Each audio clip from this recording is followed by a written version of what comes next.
Hey everyone, and welcome to the next edition of the Snapchat. Today I'm joined by none other than Dera. Dera is here filling in for Cozy. Unfortunately, Cozy is under the weather. He's been casting for like 2 weeks straight and for like 8 hours a day. His voice is completely shot, completely gone. He wanted to be here, but you know what? When you got a guy like Dera ready to step in on literally a moment's notice, it's okay, Cozy. You're allowed to rest. Dera, how are you, my friend? I'm doing great. Alex just woke me up. It's 2 a.m. right now. Not really, but I was ready to go. I'm always happy to fill in for Cozy, the GOAT, Alex also the GOAT here, and I get to join the Snapchat. I think, is this my first appearance on Snapchat? It might be, Yeah, I think it might actually be the first appearance. We've only had a couple guests on ever. Like, really, I don't even think Dexter's been on before. Wait, who have you had on so far? You've had Regis? I think we've had Regis once. I think we've had Cam Best once. And unless I'm forgetting, I think that might be it. Like, really, that might be it. So, no, Ben Brode. No. Ben Brode was interviewed by Cozy specifically on his channel. That was a while ago, actually, but never on the Snapchat itself. And what's interesting is now we have 2 weeks in a row with a guest. Oh, that reminds me, there was an opportunity where Drew Berry was on my side of the podcast before, and that's when Cozy was super sick at some point, and we recorded on separate dates. It's a long story, but yeah, Drew Berry actually was technically a guest as well. So we've had a couple. Dara, you are amongst fantastic alumni, as we might say. But what I'll say, though, is amongst those, you might be one of the more competitively minded gamers. Someone who has knocked me out of a tournament in the past, tournament or two, one might say, right? We've had a lot of fun together competitively. And, man, there's so much to talk about today. Guys, we're talking about Clea. We're talking about Astral Projection. We're going to be talking about all the cards that came out over the last couple of days because we have not had an opportunity to actually review them, including Kid Omega's current stats. We're going to be talking about Nightmare's current stats and what it's looking like. And of course, Dormammu, who just came out this week. We're also going to be discussing our favorite cards at every cost this season thus far. And then the Snapchat Mailbag, Dera edition. My man, how's your week in Snap been? My week in Snap has been actually a lot of up and down, at the beginning of last week, obviously we had the whole scandal with Kid Omega, and I went on a rampage, talking about, what's the future of Snap going to look like. A bit of doom and gloom, as you guys also had on the last episode. I actually watched your guys' episode live on my stream, just went over it. I know it was a lot of good takes, you had Regis on, so got 3 people's takes. But, I think Sanctum brought things back into like a decent spot, There's never a better time to be playing Marvel Snap, No, not really ever a better time, but I know that's your saying. But it's a great time to be a Marvel Snap player. Yeah. I haven't said that in a long time, actually. Yeah, it hasn't been a great time for a bit, But I feel like, I think outside of monetization, I think Marvel Snap has been feeling kind of the freshest and some of the best stuff that... Like I'm enjoying playing the game again ever since a long time, since they've been releasing more cards. Some of the new cards that are coming out are being actually like impactful in the meta in ways that are interesting, not just like new big card comes out, like Merlin, really great like new card, that added a lot of new interesting ways to play. Like things like that I feel like are really keeping the freshness of the game alive. And then Sanctum showed like that monetization also is like coming back in line a little bit with what our expectations would have been.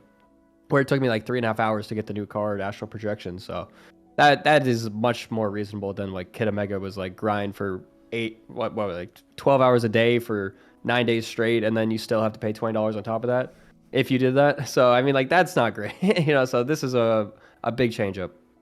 Yeah, so in Snap, I feel like I agree. Like there's been a lot of incremental improvements on the game for so long, and it's been getting better. Like there's still tons of bugs, and that suit like frustrates me beyond belief. But in terms of actual like the releases they've been releasing, the cards, I feel like they're increasing in complexity. Like we have like a Dormammu, which I remember when like Nico Minoru came out, it seemed like a crazy card for them to release, right? Like it had so many stages to it, and now we have Merlin and Dormammu in the same month. A lot of complexity, and even prior you had Agamotto, which again is like it's like a 4-in-1 card to some degree. Actually, you don't even want to play Agamotto half the time. You're it's all about those winds of Watum, right? So I mean, it's really cool what they've been able to do, while also skirting the line between, and this has been one of those topics of conversations for the longest time. Do you want cards to come out and release a little on the hot side so that they can actually shake up the meta a little bit?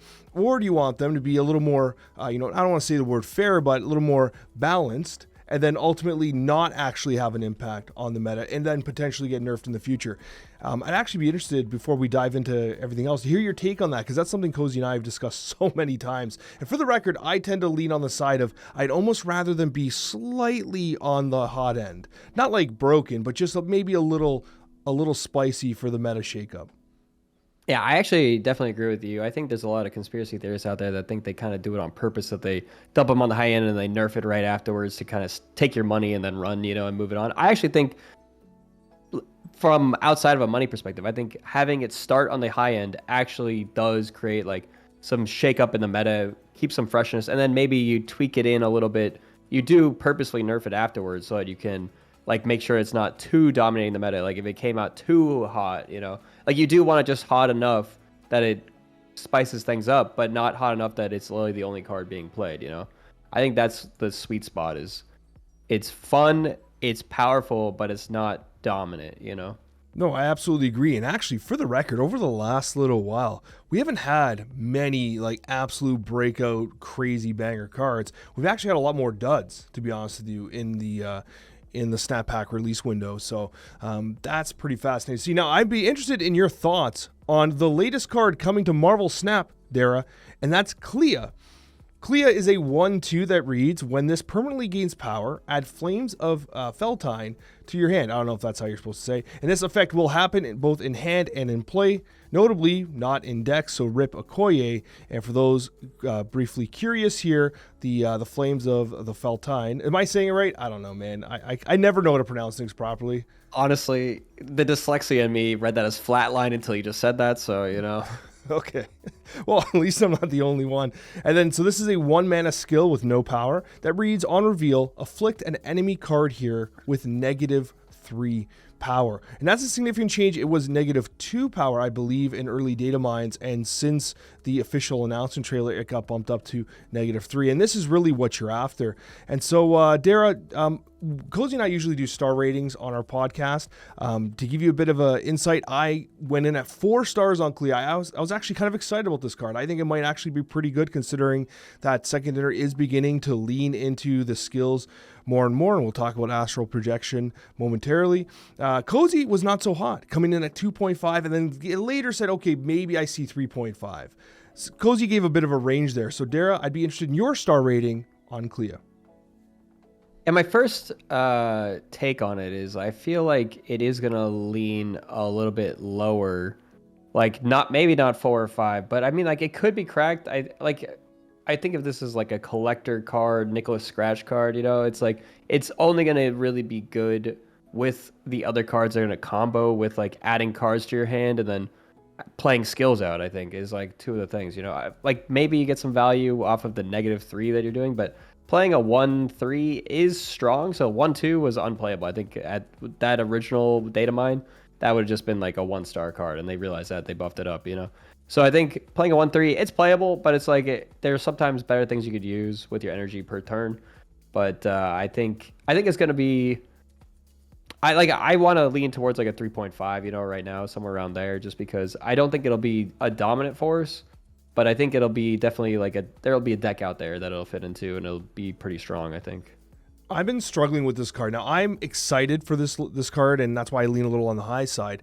But at the same time, I see the issues with it. Like, for instance, a lot of the decks that I've been trying to design early for the Tuesday launch window feel like they're very draw-reliant. They feel like if I don't get my draws in the order that I want and Clea's on the board, everything falls apart. And I get a little concerned about that.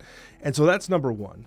But what I will say is that because it has to be buffed, it's the kind of card that can't just hold its own, right? It really doesn't work on its own. It needs support. And as a 1-drop, you're asking for a lot if you need support. Now, we don't get a lot of 1-cost scalers, and this is not necessarily a scaler, but I feel like the skill it's providing is enough value that you'd want to play it. But like at the same time, like think about like Batroc, for instance, and how impactful that is for those movement-based archetypes. And that is a it's a one-costed card that scales well into the 70 power range, right, at times. Now, Clea itself will not scale that way, but you mentioned Nicholas Scratch. You mentioned Collector. There's other cards that perhaps can kind of scale alongside it. Well, you're also, every single time you're playing your skill, not only are you not occupying board space, but you're actually doing -3 power. So I think that there's like a lot of potential here. I just wonder about what those play lines look like and whether or not they're worth it at the end of the day. Yeah, my biggest concern about Clea is having to buff like her in some way, having to gain that power. Like, how many times can you like do that consistently? Like, obviously, if you get a location like Mur Island or whatever that like buffs it every single turn, that's going to be really good. But if you're having to play like a Gwenpool, I'm kind of curious. I don't know if this will work this way, but like, does Gwenpool hitting it 3 times give you 3 Flames of the Faltine? I don't know. I don't know if that how it works or if it does do that. Like, if it did, that could be pretty good, you know. Like there are going to be some cases where you maybe high roll or you completely miss it with some cards because like adding it works in hand or on the board, right? So, but I think it's going to be harder than you think to actually buff the card. That's why I'm leaning a little bit weaker, because I think it's going to be hard to get those buffs off on Clea, guaranteed, especially, you know. Yeah. So on that note, you are right. She goes down on 1. What do you do on 2, right? There's not a lot you do on 2, but when you get to like 3, okay, you have Ironheart, which just got changed, right? Ironheart gets changed, will buff the Clea, will provide the skill. For Gwenpool, I believe that the interaction would work in that you would get 3 skills, because they are 3 different instances of the card getting buffed permanently. So I would expect it to work that way. I'd be surprised if it worked otherwise. You have Nakia, which is obviously not a good card, and so what the hell's your deck look like if you're playing Nakia? That's kind of the question to ask yourself. But Galacta just got nerfed. Ironheart just got reworked. But what about Marvel Boy? And I start to think about like what that deck looks like, right? Like, Marvel Boy will consistently buff Clea each and every turn on curve. And if you think about like can you do some sort of zoo deck and use the skill to like keep space open while negatively impacting your opponent? Yeah. That's not a bad point there. I think Marvel Boy is something I didn't really think about, but yeah, that definitely adds to it. I was thinking like you could do cards like Forge or like you were also talking about what's her name? Nakia, Ironheart, no, Galacta, Gwenpool. Why can't I think of her name? The new Mr. Fantastic next season? Nico. Oh, Nico Minaru.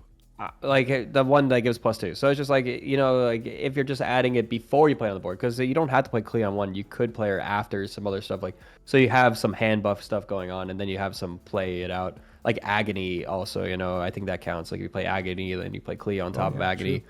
Like, just little things like that. I don't know if that's going to be worth, like, wasting one of those buffs on something like Clea to just get a 1/3 flame, basically, you know? Like just to be able to, like, cast -3 power. And if someone runs Luke Cage, all those are completely worthless, you know? So it's like, there's always those considerations. Yeah, for me, I think the core place, I would, if it's not going to work well with a Marvel Boy deck, I think this card's going to fall apart. Like, that's kind of where I thought. I think the Marvel Boy interaction is very strong.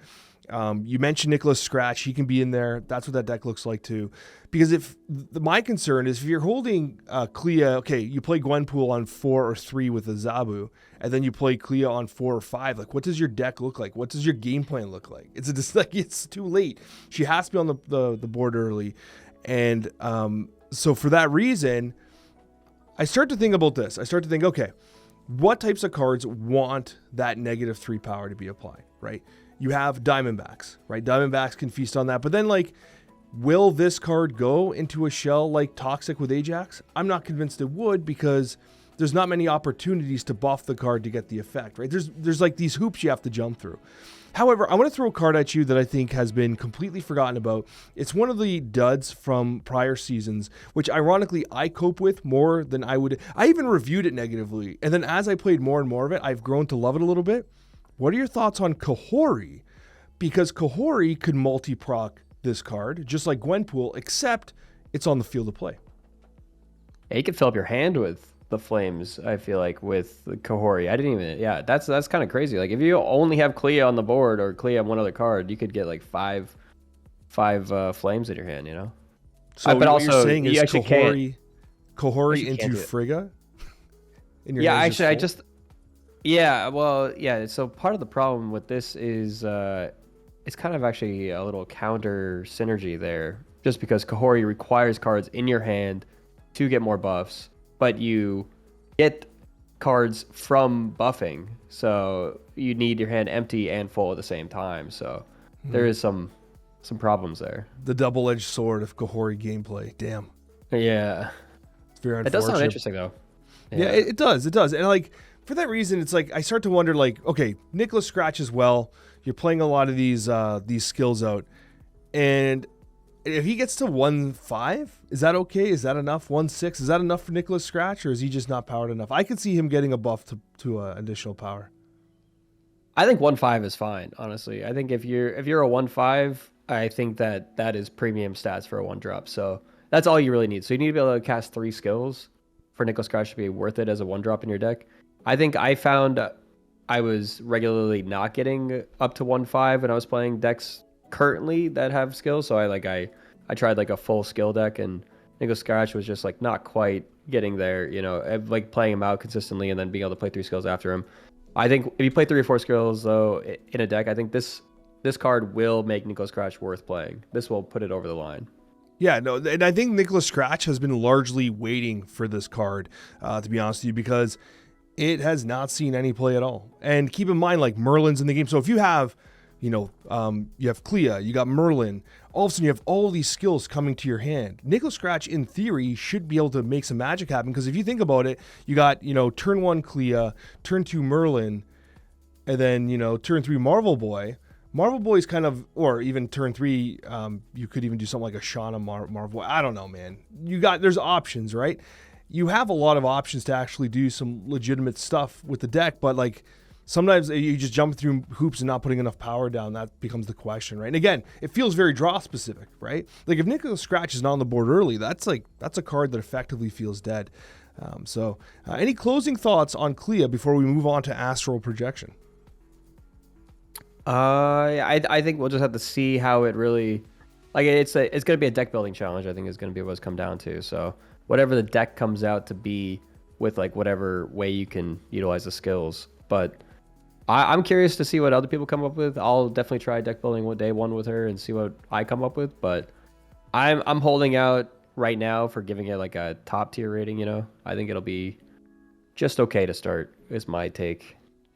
That's fair. That's a take that I would definitely agree with. I'm hopeful, but I'm prepared to perhaps be underwhelmed, because I'm excited for a new type of card that perhaps can work with some of the buff cards that I love but never get to play because they're just simply not good enough. And that, my friend, is going to take us to the next topic of conversation, which is Astral Projection.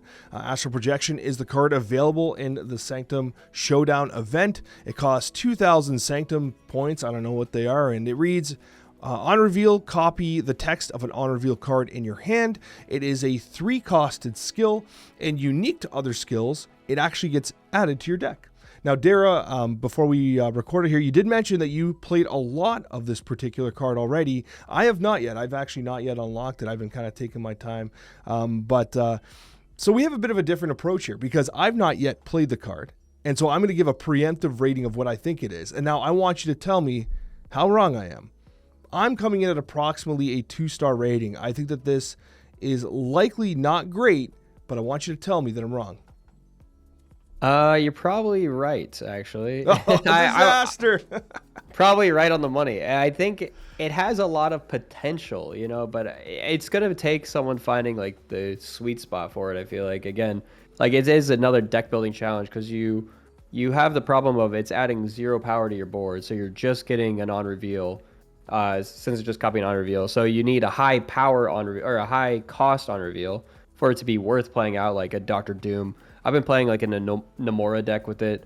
So it's just like, it's kind of tough. But then part of the main problem I think with this card is the fact that you can't run other on reveals that whiff the card, basically, because there's some cards that like just gain power or something like that. Like you just, like, I have an Odin in one of my decks, and it's just like Odin being played for Astral Projection when you're trying to hit one of the other ones in your hand, you might just be wasting the Astral Projection. It does nothing if there's nothing to Odin in the lane. But like, so there are times when you want to Astral the Odin, but it's just like, I think the card, it makes the deck building challenge really hard because you need to only have the high value cards. Like, there is a deck floating around out there that is like the 1-turn kill. I saw Regis had posted about this, and I played it a bit on stream, which is just Cerebro, Ultron, and Astral Projection. So you have Cerebro on board, you play Cerebro, and Astral Projection on the last turn, and it pulls your Ultron ability, and you just fill up 2 lanes, and it's 20 power. So in each lane. So it's like that's a pretty good combo, and you can even play out like Blue Marvel and some other stuff just to like buff it, because that just takes 1 turn to get 20 power in 2 lanes, 40 power, you know. So it has some potential, but I tried that deck, like hitting that combo very, very rarely, and also people like see it coming and other things. You know, there's also problems with like locations messing it up and other things. So, well, like all the problems that Cerebro has. It's fun. It's a fun, weird deck, but is it good? No, it's not good. You know, that's fair. Now, I have a couple issues with Astral Projection. You're talking about it being awkward. I think it's awkward for a number of different reasons. First of all, it's a skill. Who the hell's casting it? I'm just going to throw it out there. I care about the lore of Marvel Snap. Who is casting this skill? Are we like planeswalkers now? Like, you know, what are we doing here? That's one thing. But the other thing is that I think you touched on one of the major factors. You're paying 3 energy for a 0 body on the board, right? And that can be potentially problematic, especially when like you don't actually target which on reveal is being hit. Although in the case of what you were talking about, the OTK, like there's the only on reveal in your hand is of course the Ultron. So that's why it makes sense, right?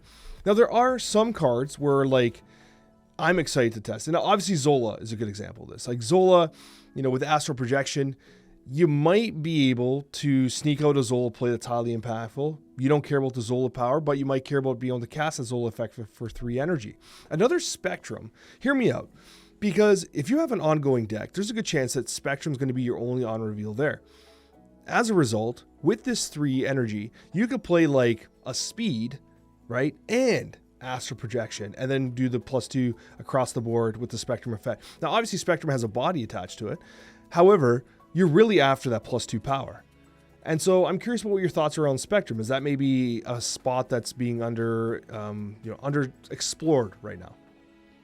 So since you have a 12 card deck in Marvel Snap, this is taking up one of those spots of what could be another card, right? So what are your odds of drawing Spectrum and Astral Projection in a game and then having Spectrum like be a body you don't want to play out instead of Astral Projection? Like, I think it's just like too many things have to come into alignment there for you to actually want to do that. I think the amount of games you're going to have Astral Projection in hand with Spectrum in hand after I've played everything else out and then having speed to be able to play out with Astral Projection on the final turn, I think it's going to be too few games for it to be worth it is the thing. I think having only one target for it is not going to be the deck that you want to play. It's too low impact, and it's not going to be worth playing Astral Projection over. That's the same problem I have with the OTK deck. It's just having one card for it. It's just like too few games where everything comes together.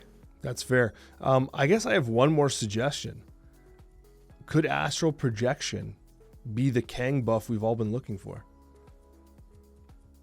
Use it as another Kang. I know you've been the Kang fanboy since day one. I thought about it. I'm not going to lie. I thought about projecting Kang. Is that stupid? Yes or no? Well, you know, while it lasts, I think I saw in the Discord answers somewhere that they have officially acknowledged that there is a Kang rework that they are testing. You know? No way. I didn't see that. Oh, you missed that. Yeah, well, you got to pay attention to the...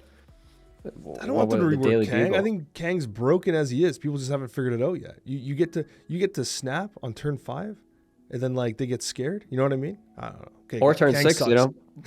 Kang needs something. Oh, I get you're it. acknowledging it. Yeah. Okay. Yeah. I don't know what they're gonna do with him, but yeah, you loved Kang for a long time, and you put in some. You were the one who actually popularized Kang in the high Evo deck. You know, so. Yeah, I did. I mean, realistically, yeah, he was. There was probably a better card I could have played instead of Kang, let's be honest. But we were in a tournament format, and when people didn't realize I had Kang, I was getting a lot of free cubes in those games where you're in a big tournament and every 2 cubes matters in a conquest kind of scrimmage. Yeah, like it was good. Later on, it became less effective because I think people I was against knew. They're like, by the way, this dude has Kang, so he's Kang snapping you. Like the surprise factor kind of dissipated, and if they know you have Kang, But there was one time where I remember I was playing against Jeff, and I think it was what's the one that copies the highest cost card in your hand? The location. Oh No. Copies the highest cost card, the White Palace. It's white, yeah. So it's White Queen's Palace or whatever. So I was against Jeff, and he copied my Kang. So he knew I had Kang. He played Kang against me, and then he knew on turn 6 I had Kang. But the mind game was, I'm like, I'm not gonna play it.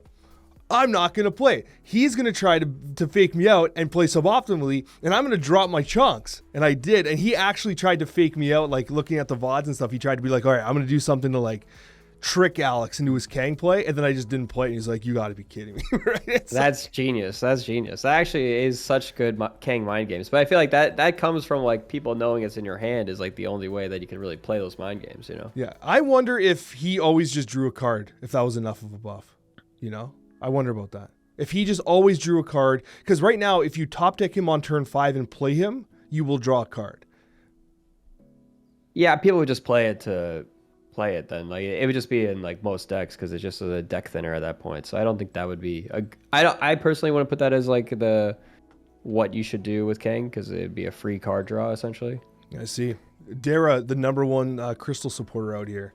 Looking for all that deck thin and draw. Well, Crystal costs 3 energy. Kang costs 0 technically, right? So like if you started the next round with less energy, like 2 less energy or something, then yeah, that would be worth a card draw, you know. But I don't. I actually had not considered that technically, although he costs 5, he really costs 0 because he resets the turn. That's a good point there. I'm glad. That's why we ask the smarty pants in the room the questions. Dera, appreciate that. I wasn't expecting to talk about Kang today, but here we are. Astral projection, Dera, thumbs up or thumbs down? Definitely a thumbs down for like overall impact, and I think it's fun and it has potential for the future if some new big like 5 and 6 power on reveals come out that will be worth. But I think right now I haven't found a deck. I haven't seen a deck. I've looked for decks on Untapped, trying to see if there's anything that like I could make out of it, and I haven't seen one that really seems strong yet. So looking for inspiration, found none basically. It's a shame that this is the cheap one. This was the cheap card because had this been $50,000 or whatever, it may as well be $50,000. Perhaps we wouldn't have been upset because the card that unfortunately for us is super expensive is also the one that people are most interested in, and that's Kid Omega. And I display this gray unowned Kid Omega with pride. And Dera, I believe that you do not own this card either. Yeah, I just stopped playing High Voltage also. Like I got the emote and I stopped, you know. like I played it first couple days. Hell yes, exactly. You did the exact same thing. Yeah, there you go. I think that emote is cool. And I used to get like every emote in this game, but I've like stopped spending on the game. Not because I not because like I don't like playing the game or whatever. Like it's only because I don't want to support the monetization practices of this game, you know, anymore. That's the main reason why I stopped spending. But I love the emotes, so like getting that was great. But like grinding for Kid Omega was just like not worth it. And then dropping like 80, I got by the time if I didn't spend my money on the emote and I tried to buy Kid Omega, it would have been like $80, you know, on top of what I'd already played. So not worth it. Yeah, you know? It was crazy. It was absolutely crazy. So like we talked at length about the Kid Omega shenanigans last week. It was all we talked about for an hour and 20 minutes. It was exhausting. With that being said, neither of us have played it. It's been played against me. However, in terms of untapped bait statistics, infinite only over the last 7 days, it's currently running a slightly negative cube rate and a 49% win rate. It's running a 5% popularity, which surprises me because 5% of you guys got it, which is fine. For the record, I don't think anybody should be shamed for getting the damn card. If you have the means to get it and you want to get it because you want to play Marvel Snap, you go right ahead. But I was surprised to see a 5% play rate on the card post Infinite.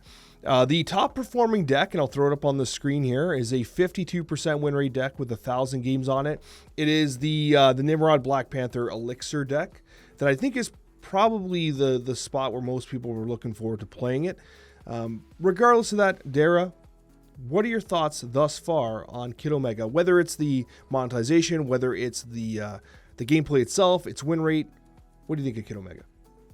Honestly, whenever I have it played against me, I feel like this card is too good, is what I feel like. But the stats don't say that it is that good. But I feel like some of the, like I've looked into the stats a little bit. There are some really bad Kid Omega decks out there that are really dragging it down. Like some with like negative 1.5 cube rate with 200 plus games, 1.26 negative 1.26 average cube rate with 200 games. You know, like so some people. I don't know if it's just like sometimes the stats are bogged down by some like bot farmers or something. Like people just losing games, but I think overall it feels really, really good for them. I feel like because I like didn't really realize this because I didn't really play it, but until it played against me, it's like it just sucks up the power of anything that died anyway. So it's just like if you just use it on a card that like wants to die anyway, and it's a big power card, like if you shuri a Nimrod into Kid Omega, killing the Nimrod, your Kid Omega gets the 12 power that the Nimrod died from. So it's just like you don't even lose the original Nimrod power, and you get to kill it. So it's just like it's so good in a lot of ways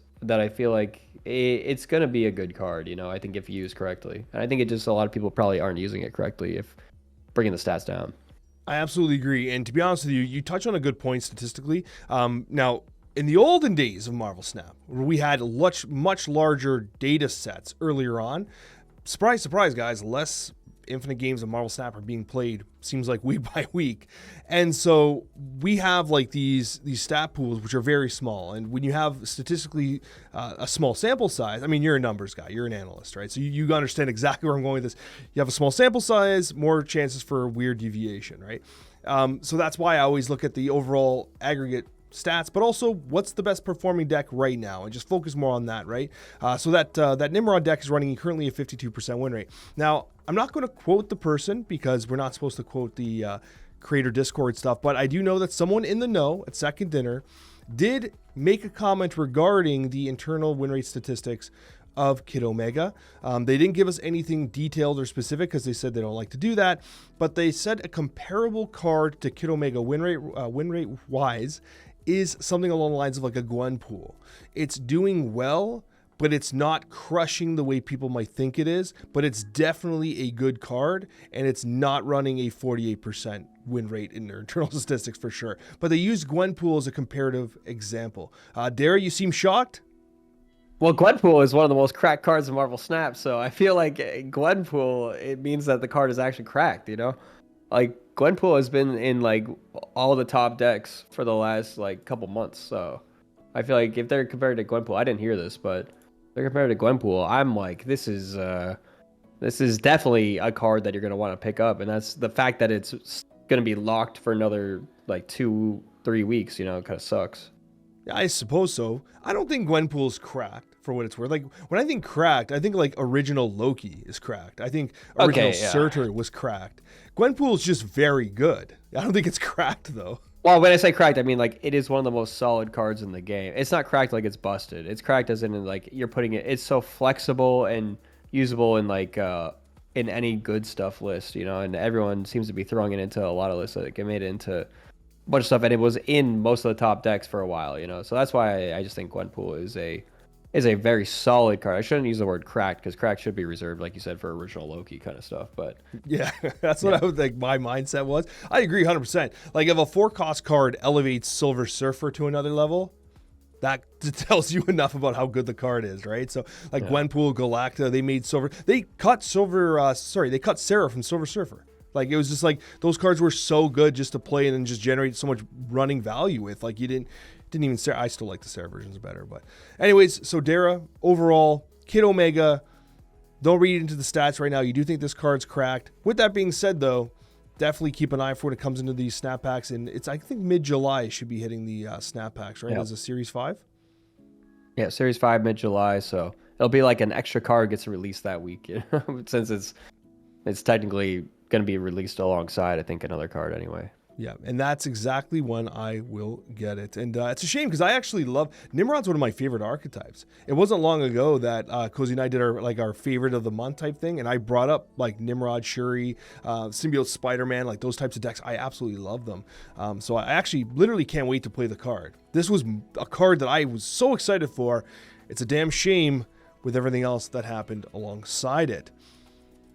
And Dera, that's going to take us to our next card, which is going to be Nightmare. Nightmare released, and with a lot of fanfare, a lot of excitement around Nightmare.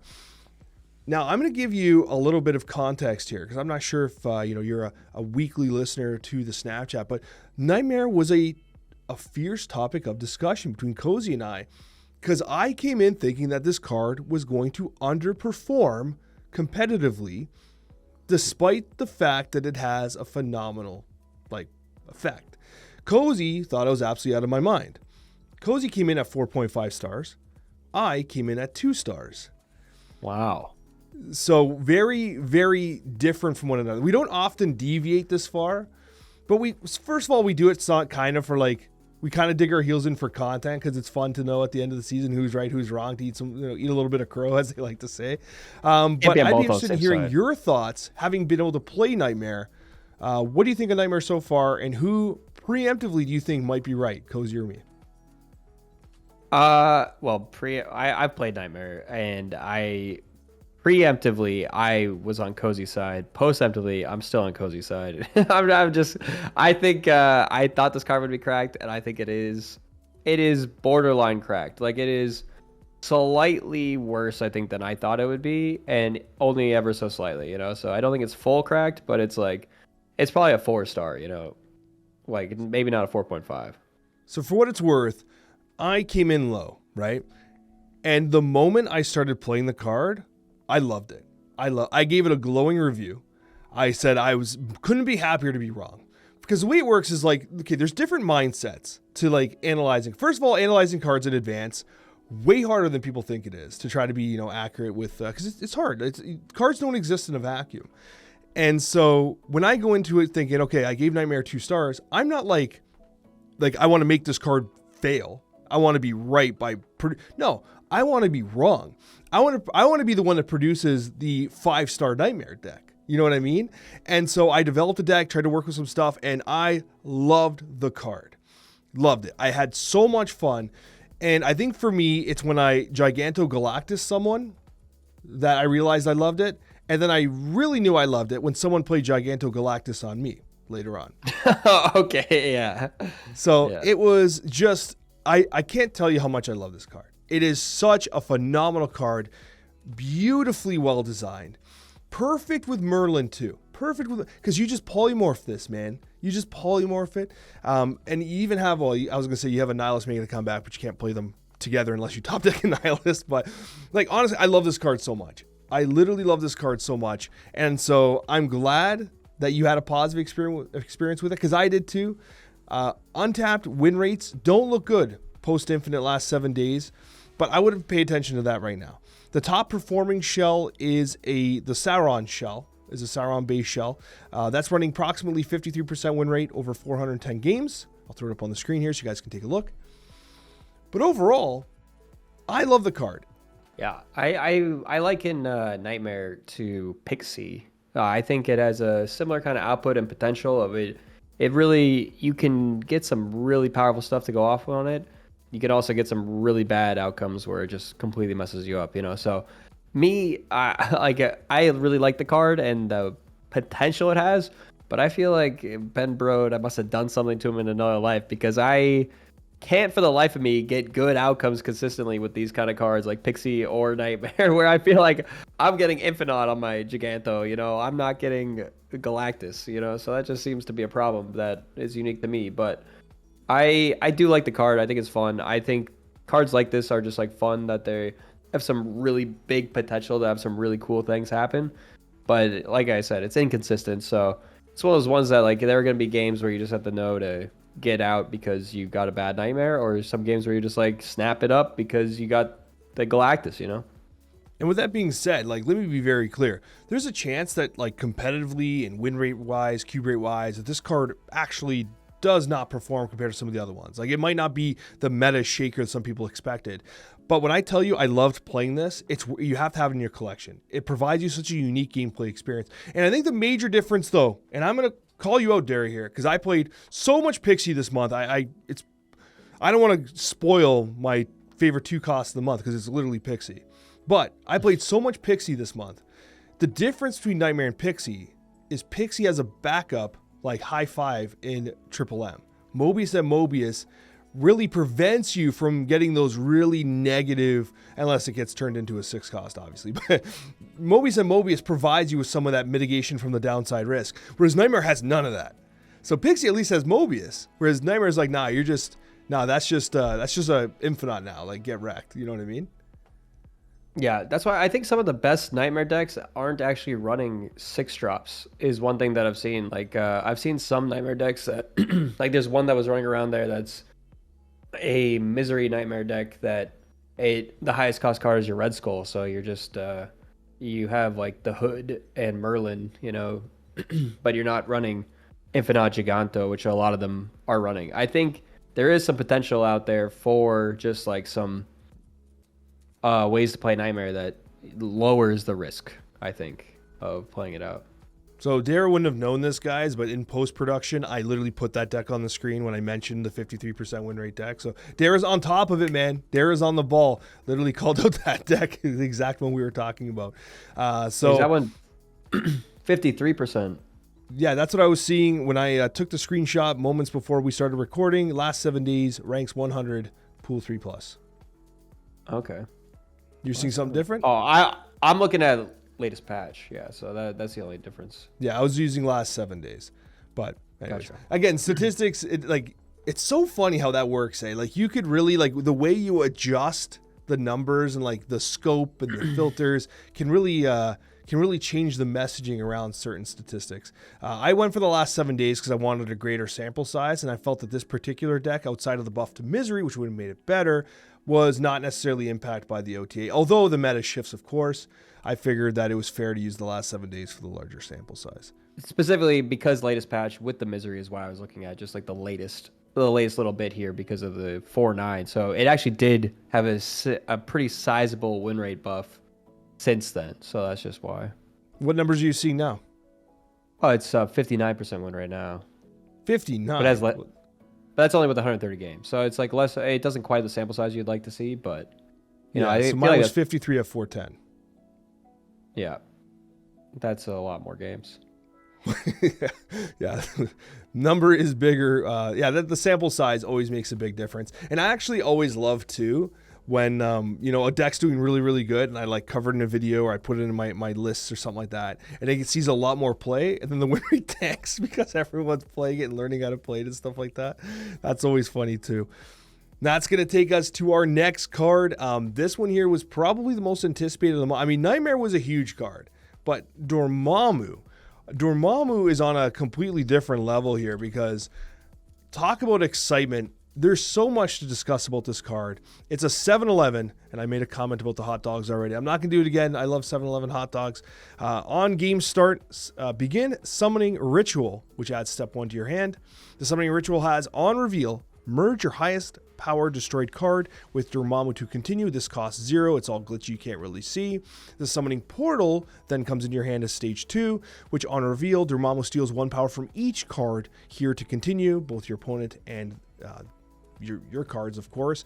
This is similar to Laufey's effect. And then finally, you have a card that on reveal, destroy 2 of your characters here to summon Dormammu, keeping tabs of the power that, first of all, the card you destroyed, the power that you stole, and this, I believe, costs 3. If I remember, it does cost 3. So anyways, Dormammu, a super fascinating card. Cozy and I both came in at 4 stars with our kind of preemptive evaluation of Dormammu. Dera, you've had a chance to play Dormammu. How's it been? Yeah, so I preemptively thought Dormammu would be like with a 4-star as well. It seemed like it'd be a good card, but upon playing it, I think me playing it, I lowered it, but me playing against it, I feel like sometimes it's really strong to play against. So it's like I might be just be doing something wrong, I feel like. But like I feel like the first step is the hardest step to accomplish, and then secondly, the third step is the next hardest step to accomplish, because it's like you have this kind of, you're at odds with what you want to do. So the first step requires you to have a card that dies and doesn't come back to life, right? Like, so it has to stay in your your graveyard essentially. So, but on the third step, you want to kill cards, and I feel like the cards you want to kill are the type of cards that want to come back to life, like Wolverine, or Uncle Ben. I guess Uncle Ben or Bucky Barnes, like cards like that do die and stay dead, I guess. But Like if you have Wolverine or X-23 or something like that, that's what you kind of want to kill with the third step. So having that kind of like problem, sometimes I wasn't able to get a card to be killed early enough, I feel like, for the first step, for it to really feel like I could progress my, I guess, I don't know what you call this, the steps of Dormammu. The rituals. The ritual, yeah. And I feel like it's not a big enough card a lot of times to like really be worth it, is the thing. It comes out, it's like a 7/16, like tops usually, you know? You're not getting it much bigger than that most of the time, I feel like. My play experience with Dormammu, and the deck that I was playing was actually very similar to what ultimately became the highest performing deck according to Untap based statistics. Last 7 days, ranked 100, as showing on the screen. It's running a 52.6% over 2,000 games. And the thing about this deck was that I think you literally hit the nail on the head, as we say all the time here. It's the first step that really slows this particular card down. And that might be a good thing, because if this first step was way more easy, then perhaps this card would be absolutely broken. But that first step does really slow the card down. It is zero costed, so as soon as you destroy something, even as such as like you have Uncle Ben on the field to play and you Carnage at turn 2, you just sneak it in on turn 2, whatever. It really does slow it down. And you're right, it's at odds with itself, because you have cards like X-23, Wolverine in there, but you're also going to have Deathlocks and, you know, other things. And like, there's stuff you just don't want to destroy, and there's things you want to target with the destruction. Wolverine's bouncing all over the place. You're trying to play things so that you can maximize Dormammu's effect. And like, it's great to see Bucky Barnes as a winner. The thing that really impressed me with Dormammu specifically was there was a lot of turns where I was able to play Dormammu on turn 5. So you're talking about that 17 power, that 16 power. I was getting him out on turn 5, and then having a turn 6 where I have a null and a free death. You know what I mean? And so there were times where if I'm getting, yes, he's a Shonger's magnet, but that's why you run null, because then null will trade the power from the destruction of Dormammu. But I do agree with you. He feels a little awkward, which is unfortunate, because I think this is a super fascinating way to play Destroy. Destroy needed an infusion of something. It needed a more exciting approach to playing it. And I think Dormammu's it. And if Dormammu underperforms, which is entirely possible, because first impressions came like, okay, this card can do things, but it's not the banger perhaps we expected, I expect this card to get buffed. Honestly, I feel like this is one of those cards that, because of the amount of players that were excited for it, the amount of players that got it, this is an easy buff candidate, and you probably start by making these skills easier to perform the ritual. You don't have to buff the power of Dormammu. You have to make it so that the rituals themselves are better. You know what I mean? Yeah, I do think the rituals feel actually very weak. Like I don't feel like I'm ever really buffing my Dormammu much, because you don't want to kill like a big card for your first card to be able to suck it into Dormammu, because then that's just stacking all of your power into a one card that might get shanked anyway.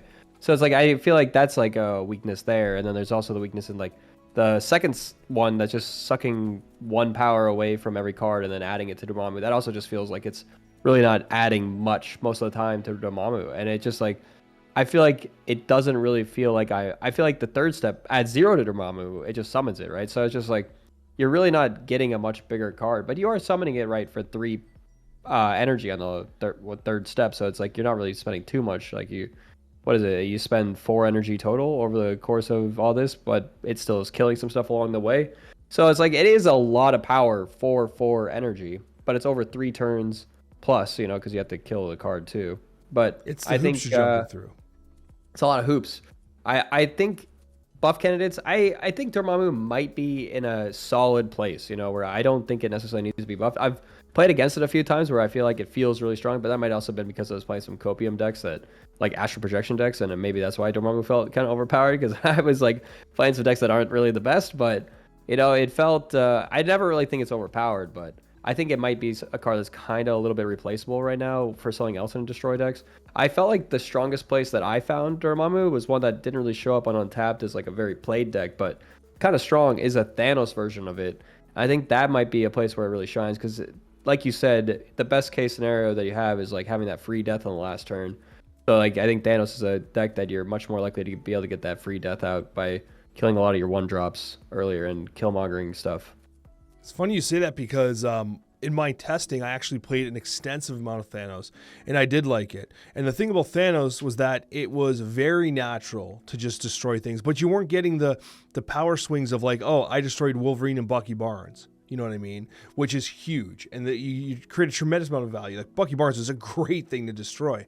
But yeah, no, I absolutely agree. And if they're going to lean towards a buff potentially, and before I say that, it's also worth noting that this reminds me of Ajax. When Ajax came out, everyone tried to cook and everyone played Luke Cage. The stats were kind of underwhelming. And literally since Ajax release, you wait 3 weeks and it's been one of the top performing cards in Marvel Snap.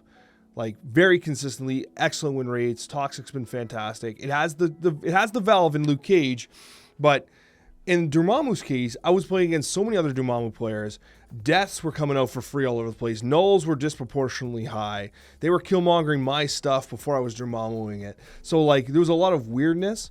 And so I wonder if, first of all, we need a more refined list. And then once the more refined list comes out, if Dormammu then takes off. Because realistically, we often take stats on aggregate when we're like making discussions on podcasts and stuff like that. But realistically, Dormammu needs one deck. It needs one deck that it performs well in.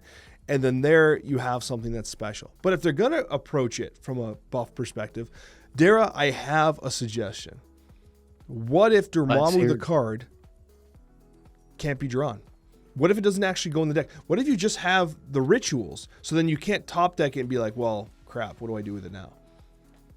I think that'd be a significant buff, honestly. I think that would be really good. Much? I would love that because too much, maybe, because it would have to count as one of your card draws, I think, at the beginning of the game to draw the ritual, because then essentially you're just able to play that in every deck as just a way to it'd be the old Chavez kind of thing, like where you're just trying to not draw other cards.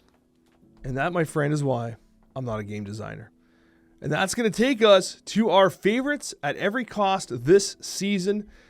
Dera, we have 6 individual costs. We're going to go through all of them, 1 through 6. Dera, I'm going to let you start. What was your favorite 1 cost this season in Marvel Snap? This season in Marvel Snap, my favorite 1 cost card, you guys might not have guessed it. It is an off meta card, kind of. Not really, I guess. I was gonna, like, it's not really specific to the season. I don't know if it has to be specific to the season, but It could be anything.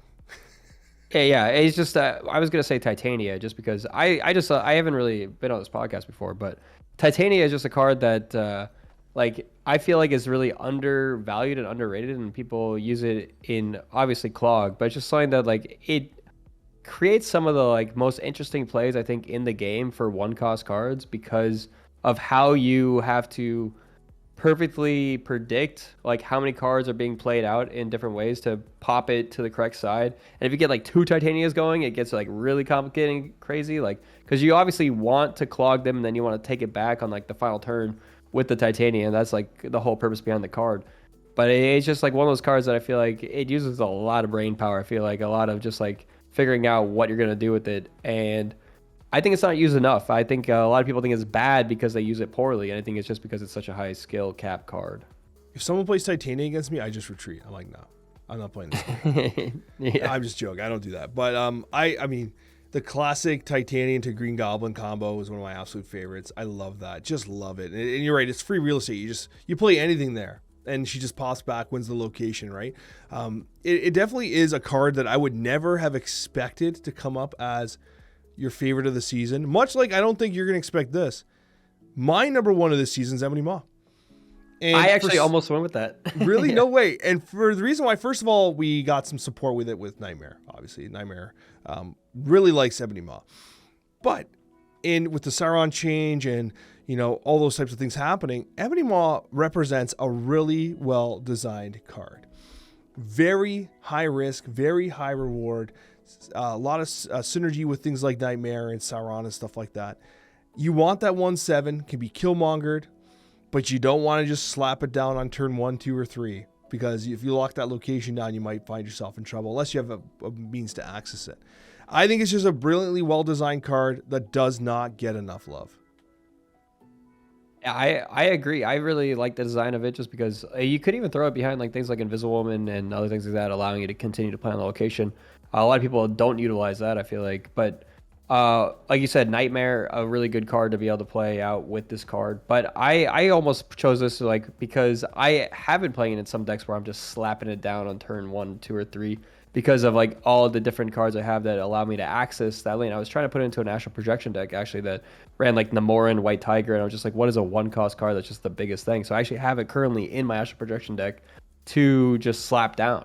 I feel like that's always fun. Like it doesn't even run like War Machine or anything to access location. It's just like I'm just hoping that I can move other stuff. Like I have a Nocturne in there and some other stuff to move into there if I need to. But that's awesome. Yeah, you love to see some Ebony Maw gameplay at the very least. Now, Dara, I'll let you lead the way with your 2-cost that you're going to give a shout out to this month. Yeah, this one's specifically due to the OTA for it. This is Rhino. Actually became a 2-cost, 2/5, a staple now in Cerebro 5, I think. And just like overall, just a good 2-cost card. It combos with Merlin super well, actually. Just getting the rock out there. You can either polymorph the rock into something better, or you can shove it into your deck for 2 extra energy the next turn. So I think that is a really good combo, and Rhino just being like premium stats now with it. I think it's going to be a playable, usable card in a lot of things, but at the very least, a staple in Cerebro 5. I love Rhino, and what's interesting is, so there was that deck, like I know Regis covered it and stuff like that. There was a deck that I featured on my Merlin release that was the Sasquatch Bishop Rhino deck with Merlin in it, and it actually made waves in the meta, which was fantastic. And it's funny because the inclusion of Rhino wasn't actually my brilliance. It was the community's brilliance. We were testing a deck with Sasquatch and stuff, and someone said, hey, what about Rhino? Like literally in the chat, hey, what about Rhino with Merlin? We're like, yo, that's a great, everyone's like, that's a great idea. And we put it in. So that's one of those situations where I'm getting undue credit for something, honestly, a community member did suggest. But yeah, Rhino, I thought it was actually pretty good at 3/6, although I'll be remiss to mention I do miss the location destruction. But 2/5, I think this is a legit card, especially with what you're able to do with this rock. And you're right, Merlin's great. It's just, I don't know, man. I think this is a good card. I think Rhino's a legit card now, and that kind of surprises me. Now, I do always write down 2 options at every cost because Cozy does this to me all the time.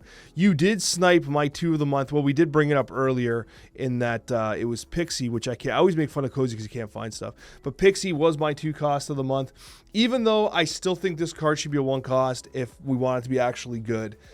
It's still fun to play as a 2/2, but I think if it was a 1 cost, similar to the way Loki's played, where it's like a turn 1, this is the game I'm playing now, bro. I like that. So that's for me. But realistically, if I can't pick that because you already stole it, I'm going with Havoc. The amount of love I give Havoc, the Agent Venom decks that I've been playing, all love Havoc. You can play Havoc in Sanctum Sanctorum Showdown, and he'll sit there and just pop off hard with power the entire time. He's obviously a Shonger's target. He's limited downside, well, not limited, but he has some downside versus the Shadow King, but overall he pops back up a little bit at least. I love Havoc. I feel like this is one of those cards that people don't like playing, but once you give him a shot and you start to understand like kind of the way those like 4 energy decks work, I think this card's fantastic. Yeah, I love Havoc. I think Havoc is one of those ones that like doesn't see, that much play outside of those Agent Venom decks, like you said. But I think it is just like it's a 2/8 that dodges, maybe a 2/12 that dodges Shang, if it dodges Shadow King too, because it goes off at the end of the turn, adds an extra 4. So there's so many different ways to play it. Like the true downside is that -1 energy you're getting, but if you're playing this on turn 5 or 6, you really don't see the negative downside that much. Absolutely, I agree. And for the 3 costs, I'll kind of take it here. Now, first of all, I would go Nightmare here. We just discussed it. I never had more fun playing Snap in the longest time since playing Nightmare. I loved the card. But if I'm not going to go Nightmare, I got to give some love to Cerebro. I think Cerebro's been lots of fun. Still such a piss-off deck. But it's crazy with this +3 power. Just numbers-wise, it actually puts up insane power. And don't forget, the way you win games of Marvel Snap is it's power in locations, and Cerebro does exactly that. Yeah, I love Cerebro. That actually is like what I would have chosen, but I am still choosing it as my card, kind of, because if like Cerebro +3 power, one of the best decks. Cerebro 5 specifically, like I said with Rhino, has been something that I've been having a lot of fun with, And I don't know if we want to go straight into my card just to tie it in here, is actually the Ancient One. Just because now they just buffed the Ancient One, so Tal Mandala is only 2 costs to play out. And I've been playing this with Cerebro 5, and it is just super cracked if you're able to use this on Cerebro itself and just get 3 Cerebros going. So I feel like that, like, I would have chosen Cerebro too, just because of this alone, you know, just like it's so much fun. But Tal Mandala, I think, is something that's going to be seeing a lot more play now that it's got that little buff. And I mean, Tal Mandala, the Ancient One, I guess. Tal Mandala being the card that's created from it. But I think I'm having so much fun with Cerebro and just playing this card on top of it. And Tal Mandala, you know, has a lot of other synergies as well outside of Cerebro, but it's fun. I like that call out. And for me, the Ancient One was close to great in this like Victoria Hand style deck I was playing, Devil Dinosaur, and I was using Quinjet. So bringing this down to 2 actually made the card playable. And I remember mentioning it to Cozy when we reviewed the card. I said, playing it with Quinjet, it actually felt good. And without it, it's awful. And now it goes down to 1 with Quinjet. Hell yeah, now we're cooking, right? So I like that call out a lot. The Ancient One getting some love here on the Snapchat via Dera. And that's going to take us to number 4. Dera, I'll let you lead the way here. Number 4, I had kind of a toss-up between 2 that I was going to go do, but I think the one that really ties it into everything that we've been talking about, like I don't want to just like keep going into Cerebro 5 stuff, but it doesn't only do that. It's Scarlet Spider. I feel like it's something that, like, I know a couple people, like, I think Regis really loves Scarlet Spider, and some other people just like do some deck building with it, but it's just like, I think this card is a little bit underutilized. Like, you buff it up, you get some cool stuff going with it. It's a 410, just like a lot of the other premium 410s whenever you get it to go off. But like, something that I've been noticing is that if you're playing a skill on the final turn and it's like filling up a location, you can still activate the Scarlet Spider on the final turn, and then you could basically fill up that skill spot that you used the skill in on the final turn. So I think it's something that, like, with all these new skills that are coming out, you can still fill up your board and then still fill up that location with a spot. So I think that's something that's interesting and unique with this, that's really shining through with this latest season that's being very skill heavy. Oh, but that's a great call out. You're all in on Cerebro, eh? But I do like that. I like how you're mentioning the play order of using the clone to fill the skill location. That's excellent. For me, I think this has been the month of Misery. Like, I gotta be honest with you, I think Misery has been such an absolute banger. This has been the month where it's really showcased its power. I was actually surprised to see it get buffed. I think the buff is where it makes sense it got buffed, because like you're negating so much power by playing Misery. However, I've always thought that it's been a cool card. I always love the design. I really appreciate cards that provide deck building challenges. And I think Misery is exactly that. It amplifies everything you hate about a mill deck, for instance, right? But it has that factor of like, well, you just destroyed your Yondu Cable and Gladiator, and you just got 9 power or 8 power there, right? So I've always loved Misery. I think it's a really cool card, and it was my card of the month at 4 cost. When we go to 5, I'm going to have to say that I'm glad Annihilus is at least seeing some love again for me. Like, I was someone who loved Annihilus. I know it was an archetype that kind of went too fast, too far, too early when it first came out. It was all over the place. Clog is very frustrating in Marvel Snap. It pissed people off. It had to go to timeout, but now I think it's coming back. Yeah, I think I actually had to choose 2 cards because I thought you might choose Annihilus, and I wanted to choose Annihilus as well, just because I think it is on its way back in, just with a lot of the new synergies it has with some of the decks out there, like a lot of the Merlin synergies, and some just like the negative power cards in general, I think are becoming more popular. My other card was also a tie-in to Annihilus in a sense, and that was Cersei, because the same thing that you can do with Annihilus, you can Cersei them, and they all become just bigger cards. But now with the Merlin and the Polymorph, Cersei isn't as necessary, but I think it is a good backup a lot of times, you know. So like it's just like a mass Polymorph, you know. So I think that it does tie in, I think, and it's just like a fun card to play in those Merlin decks. I've never had a card in my entire career kick me in the balls as hard as Cersei does on a frequent basis. This card trolls me so bad. Like, you think I'm joking, man. Every highlight I've ever had with Cersei is it ruining my life.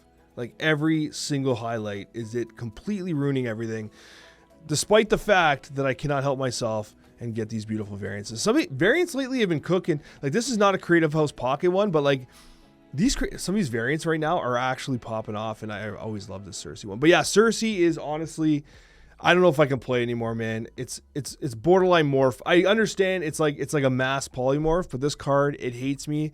I'm glad it loves you though, but it certainly just wants to kick me in the schnutz. It loves to create content, you know. That's the thing. So obviously there's gonna be some really bad Cersei outcomes out there, but you know that's content. You know, that's still good. You know, like I like to roll the dice and see what I get.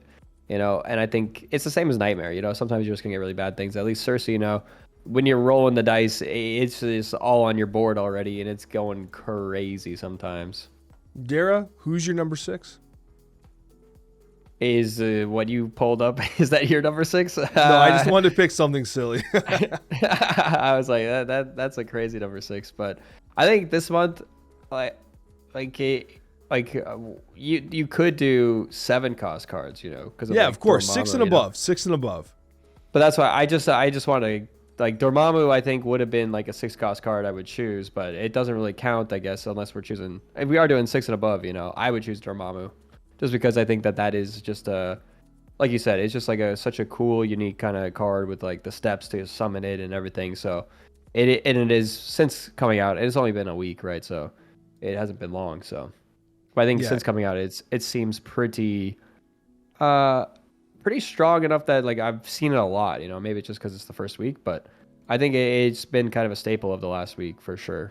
Yeah, I think Dormammu's playstyle is a lot of fun. I think they could potentially tweak it a little bit. They have lots of dials here, as they like to say, as Glenn likes to say. Lots of dials here. And so we'll see what happens. But I do like that call out. And for me, we mentioned it prior, it's Giganto. I can't get over how much I love this card. It's so stupid what it does alongside something like a Nightmare. And I know you're thinking, Alex, why don't you just play Nightmare with like Infinite? I was playing Infinite too, but for some reason it was Giganto that was winning games over and over again. Giganto was turning into Doctor Doom. Giganto was turning into Galactus. Infinite was just sitting there like, hey bro, I'm Azola now, and that's fine too. But like Giganto, for some reason, I don't know if it's the art, I don't know if like Nightmare loves Giganto for some reason, but it was this card that became a living highlight reel for me. And so I got to give it the love. Giganto, you can only play this at the left location, except when you Nightmare it. Then you can play it everywhere and make them kneel. Kneel before Giganto. My friend, that is now going to take us into the Snapchat mailbag. And we got some funny things here to discuss. We'll save some of the comments directly for Cozy for the next podcast, but we did have a number of really impactful comments regarding the Kid Omega situation, one of which coming from Right Off, and it reads, I'm happy to see the general consensus of people speaking with their wallets, myself included.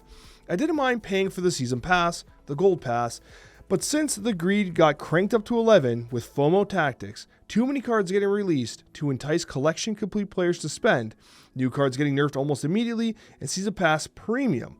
Second Dinner have bit the hand that feeds them, and the fallout is looking grim for them, but deserved. Such a shame for what is an awesome game using a much loved franchise. And Dara, the reason why I read this here is because I think it really does do a good job of summing up what a lot of the community was feeling regards to the Kid Omega situation, because that's the thing that kills me. We're talking about a fantastic game that plays amazing, tons of content. Like, I just finished talking about how Nightmare and Giganto literally made some of the most fun situations I've ever had playing Snap in the longest time. It's a shame that some of the stuff on the periphery are detracting from that. Yeah, I completely agree. That's something I've been talking about since like day one of Snap, is like the game itself is like great. One of the greatest games I've ever played personally, and just like has so many things going for it. Like the art is amazing, the gameplay is amazing, and it's just they never have really, I feel like, got it quite right on the monetization side. Like they haven't quite honed that in. I feel like they have been experimenting, but I feel like almost in the wrong direction, you know, and they've continually done that. I feel like they've tweaked things, made it slightly better in some ways, but then I feel like whenever they do these kind of like Kid Omega level experiments, like Nexus events, obviously back in beta, huge failure. This Kid Omega thing, huge failure. I think they have all the things that they're wanting to do to try and make more money, and I think they're just doing it in the wrong way. Like the person in this, he said like that they're trying to bait people into buying more cards, they're adding more things to the premium season pass, things like that. I think adding more stuff, I think, is a legitimate way to make more money for the game. I have no problem with that. I have a problem with the pricing that comes along with that. As long as it's a reasonable amount and not strictly paywalled, where it's just like the only way you can get it is using the premium season pass, or the only way you can get it is if you pay extra gold on top of doing these other things. Like if there's other ways, other avenues, because I know in other games out there, you have more free to play, or you can trade out different things for other things. So you're able to find a different path to get these cards, and things aren't locked. I think they've just had this policy for the longest time where they lock things behind paying, or lock things behind like time walls and other things like that. And it just creates player frustration. That's the thing that I really want to try and remove. And just, if they were able to just come out with a monetization policy, and just like if they tested new things that were for the benefit of the players, not trying to just feel like we're getting milked. That's, I think, the biggest problem. And I think Sanctum did feel a lot better, but obviously, like you said, Astral Projection, not the best card. So maybe they're just dumping like the worst cards into these kind of things, and we'd want them to be able to drop a Kid Omega into something like Sanctum that we could get for free, you know, things like that. But obviously, they got bills to pay, and they're trying to do it. I think they're just doing it the wrong way, you know. And I just want, I want the future of Marvel Snap to be bright. I want them to maybe turn things around and do things for the better of everybody in the community. And I think if they do that, I think they will be rewarded too, in that more people will be spending, and the game will stick around for a lot longer. One thing I want to say though is I absolutely agree with what you've said. However, there's one thing I kind of want to push you on. So I had mentioned a number of times, and one of the things I was least comfortable with was this hamster wheel effect, that they bring out the Snap Pass, which is supposed to increase card acquisition, but then they offset that by releasing way more cards. Now, obviously, you're someone who really likes to tinker with the meta and stuff like that. I'm the exact same way.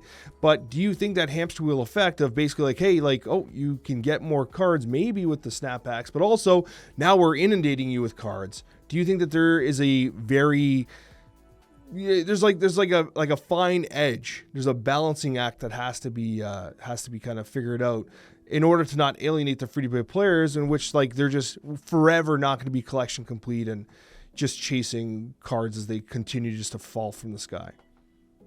Yeah, I think a lot of people are looking at it from the wrong perspective. I don't think the problem at all is the amount of cards they're releasing. I would actually prefer them to like quadruple the amount of cards that they're releasing. I think it's not enough, personally, to create these like impactful events that pull people back to the game, like a lot of these other games have, these other card games that like, not even just card games, just strategy games. Like if you have these big events that are big shifts that allow people to come have this big event, you'll get people who have dropped out of the game from just like slowly not playing it more and more, and then all of a sudden there's a big drop of cards, like an expansion level thing, people will come back to the game. So if they do more of those kind of things where like a bigger amount of cards are dropped, I think that's actually better. The biggest thing is not the amount of cards, it's the amount of cards for the price. And the thing is, Snap Packs did not decrease the price of the cards by a significant amount. It was kind of like a switcherooski. It looks like it's a little bit better, and it is a little bit better. It's like 5% better or something. It's like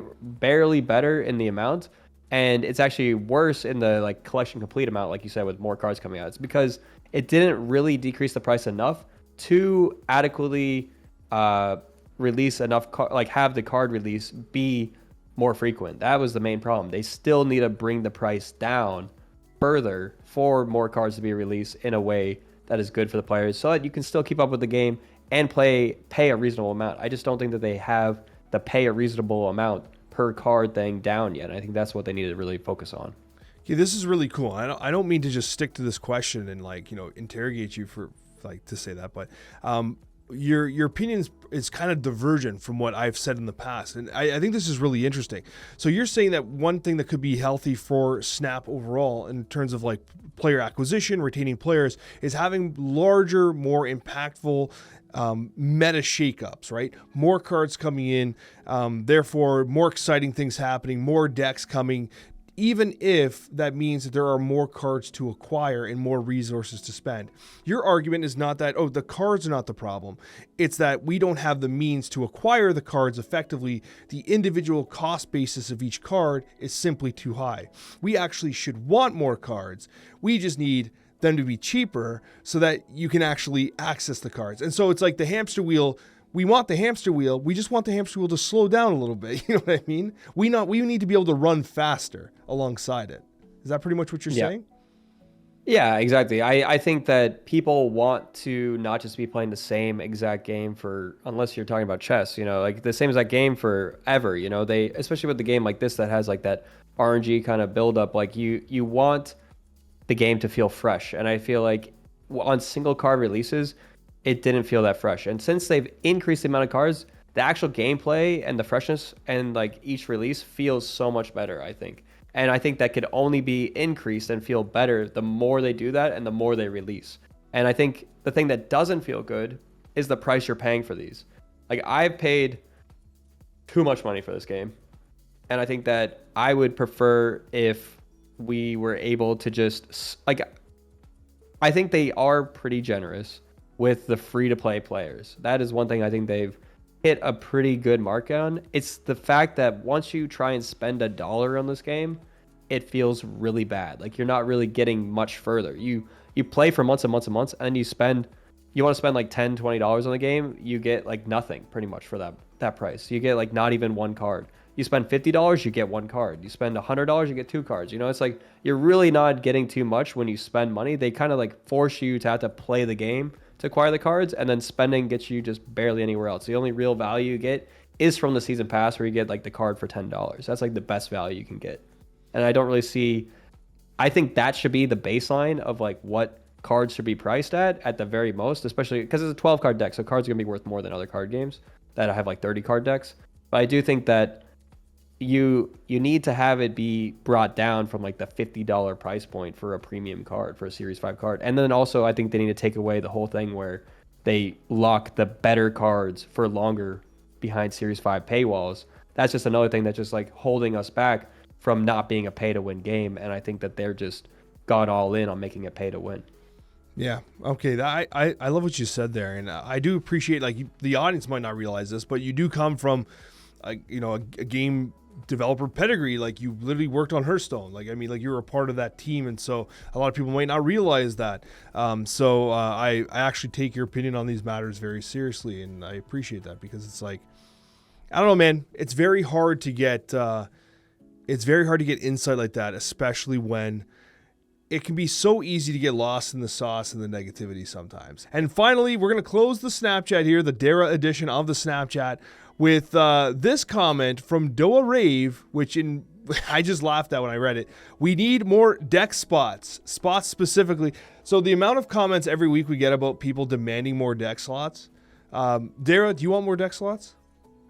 Yeah, I don't know how we don't have more deck slots. Like, it doesn't really take up any more like developer time or any sort of space. Like, obviously, like, there was a problem in Hearthstone back in the day, and they added more, and they added more in Marvel Snap too, but I feel like it's still not enough. I'm constantly having to delete my decks, and I just like, I don't go back and play them too often, but it's like some of them hold a special place in my heart, you know, of like just these decks that I don't want to have to delete, and that I just like to have it just to look at it, you know, sometimes, and maybe go back occasionally. But it's just like, it does make me have to give up on some of my like top decks that I love playing, and I'm just like, I gotta make a new deck, you know, and it's just like, I gotta have this on ready to go. So I have more deck slots, please.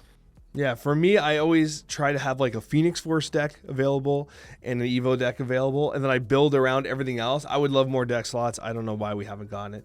With that being said, Dera, thank you so much for coming in with the solid, coming in for our boy Cozy on his in his darkest hour there, as he needed to recover from literally continuous casting for the last several weeks.